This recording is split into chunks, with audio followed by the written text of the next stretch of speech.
Queridas hermanas y hermanos, el texto de Isaías que hemos escuchado en la primera lectura describe los rasgos y el programa de acción de cómo sería el siervo elegido del Señor: manso, paciente, fiel y tenaz en la obra de la justicia. Él es alianza de un pueblo, luz de las naciones y liberador de cuantos sufren. Este texto de Isaías se aplica a Cristo porque define su persona y su misión.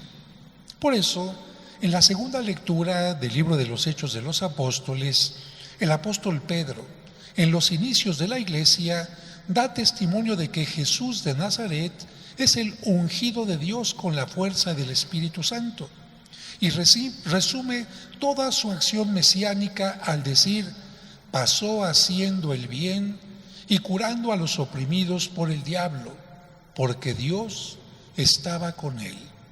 Pero, ¿cómo comenzó Cristo su misión? ¿Cuándo inició su vida pública? Con el bautismo. Recordemos que los primeros cristianos decidieron utilizar la lengua griega para escribir las obras y dichos más importantes de Jesús, porque en aquel tiempo se utilizaba esa lengua, el griego, para hablar de los asuntos más importantes. Por eso, nosotros escuchamos constantemente la palabra griega evangelio, que significa buena noticia. Con esto nos queda claro que el evangelio no es una biografía de Jesucristo o un libro de todo lo que hizo y habló, sino más bien el evangelio se centra como buena noticia y se concentra únicamente en aquello que es importante para nuestra salvación. Es cierto que como los seres humanos somos muy curiosos, nos hubiera gustado mucho que también hubieran quedado escritos todos los detalles y pormenores de su infancia, su adolescencia y otras cosas como de qué color tenía los ojos, su estatura, a qué jugaba de niño, qué comía, qué problemas enfrentó la Sagrada Familia en Egipto, cómo aprendió el oficio de la carpintería, cuántos años tenía cuando murió San José, etc. Pero el Evangelio no es una biografía ni un libro de historia y por lo tanto no se pierde en detalles, ni siquiera detalles de la pasión, sino se centra en la buena noticia de que Él vino al mundo como una muestra del amor de Dios Padre para salvar a la humanidad y enseñarnos el camino para transformar al mundo y obtener la vida eterna. Esta es la razón de que después de presentarnos el momento en que Cristo nace, es adorado por los pastores y magos y es llevado a Egipto para salvarlo de la matanza del rey Herodes, el Evangelio se salta hasta que tiene 12 años y sus padres creen que se ha extraviado porque no lo encuentran y finalmente lo encuentran en el templo. Y de ese momento, de los 12 años, el Evangelio vuelve a saltarse hasta que tiene 30 años e inicia su predicación.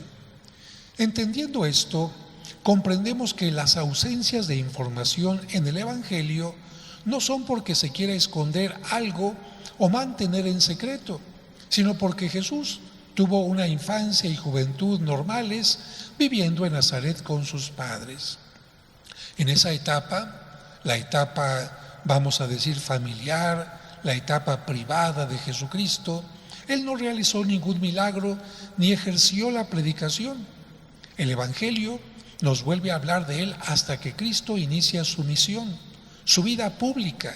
Cuando Jesús es bautizado por Juan el Bautista, se retira al desierto para preparar su misión y decide abandonar la casa materna de Nazaret para ir a vivir a Cafarnaúm, a las orillas del lago, donde su predicación podía tener mayor impacto y alcanzar a más personas.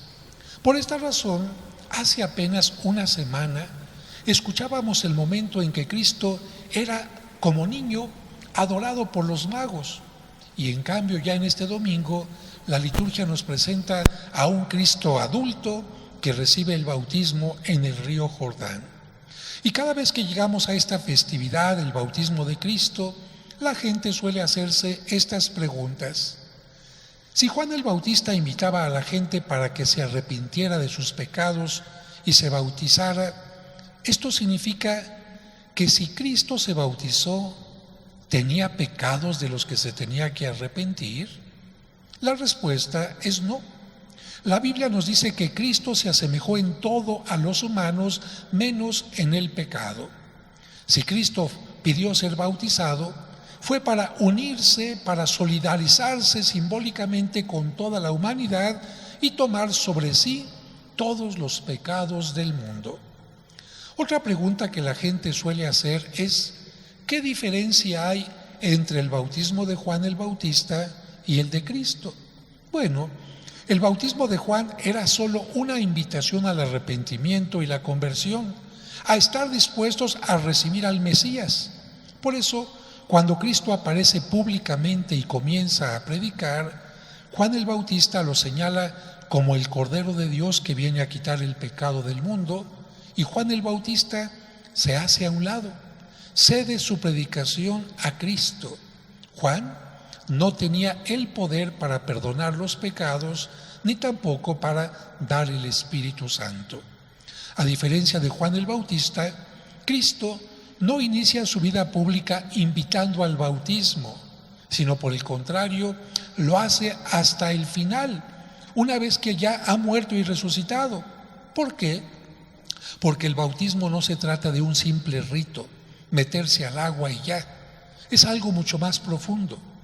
El día del bautismo de Cristo, la voz de Dios Padre lo presentó como su Hijo y descendió sobre él el Espíritu Santo, que le daría un poder especial para predicar maravillosamente, hacer milagros y soportar todas las pruebas, especialmente las de la pasión y muerte.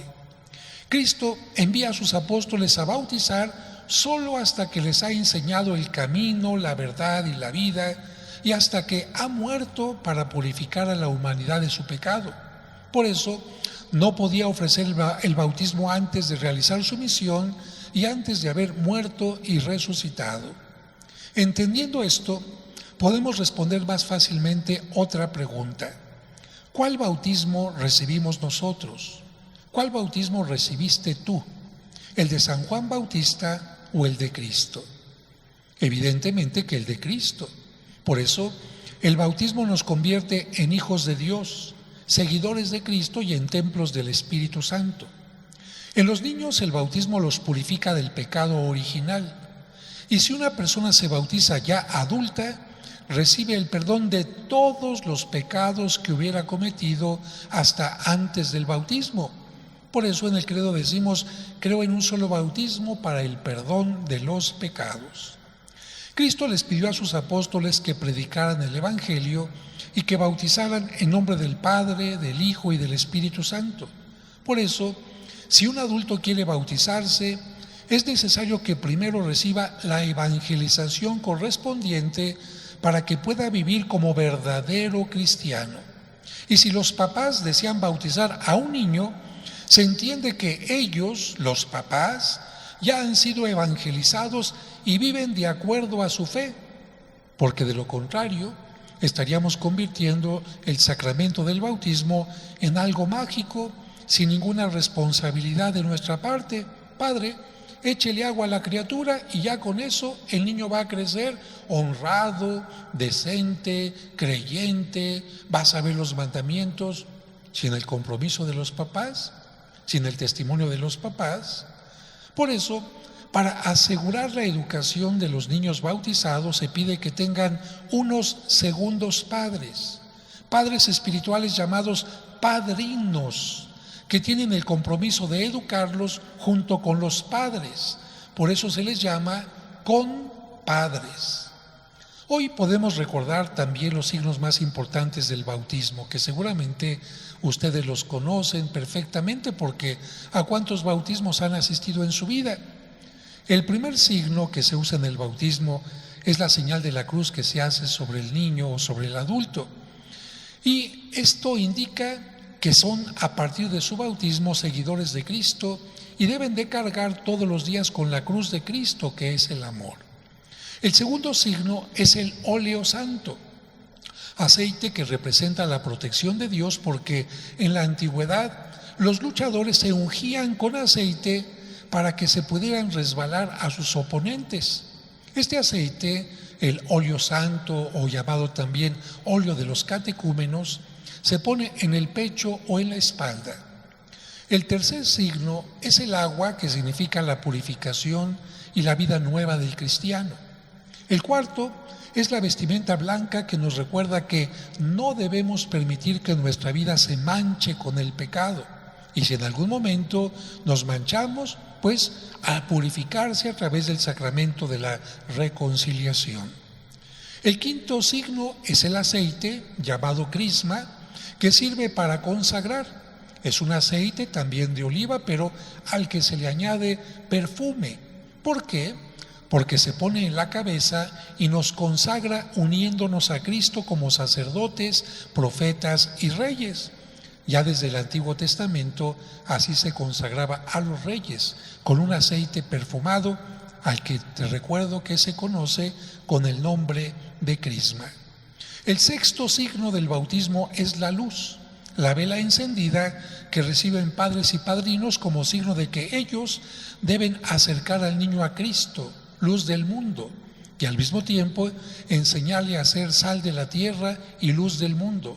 Y recordar que, al igual que una llama, si no se cuida, se puede apagar, la fe de los niños debe ser cuidada para que no se apague, sino por el contrario, se mantenga siempre encendida. Hoy les quiero comentar algo que me ha sucedido en muchas ocasiones. Me acerco a alguien que me dice que es católico, que es cristiano, y le pregunto, ¿qué día naciste? Y todos a los que les pregunto me dicen cuándo y dónde, y a veces hasta la hora. Pero cuando les pregunto, y ahora dime cuándo y dónde te bautizaron, y la verdad son muy pocas las personas que lo saben. Yo me siento orgulloso de que me hayan bautizado en esta parroquia de los santos Cosme y Damián, en la que nunca me imaginé que sería párroco. Seguramente cuando mis papás trajeron a bautizarme a esta iglesia, porque en ese tiempo vivían cerca de aquí, ni siquiera se imaginaban que tendrían un hijo sacerdote, ni tampoco que estaría al frente de esta parroquia, que por eso tengo tanto gusto de estar restaurando después de que se encontraba en ruinas en muchos aspectos. Y por eso también aquí mismo ya tengo mi cripta con mi nombre, con mi lugar, para cuando Dios me llame a su presencia. Aquí nací y aquí quiero que queden mis restos. Así que una tarea que les dejo en este día del bautismo de Cristo es investigar dónde y cuándo fueron bautizados. Sobre todo ustedes niños que están siguiendo la transmisión, pregúntenle a su papá, a su mamá, a ver mamá, enséñame la foto de donde me bautizaron. Y cuando sepan, guárdenla siempre en su corazón, porque el día de nuestro bautismo comenzó nuestra vida como cristianos y ese día comienza también nuestro camino de santidad. Una gracia de Dios el haber recibido el bautismo que Cristo pidió a sus apóstoles que dieran a todos sus discípulos.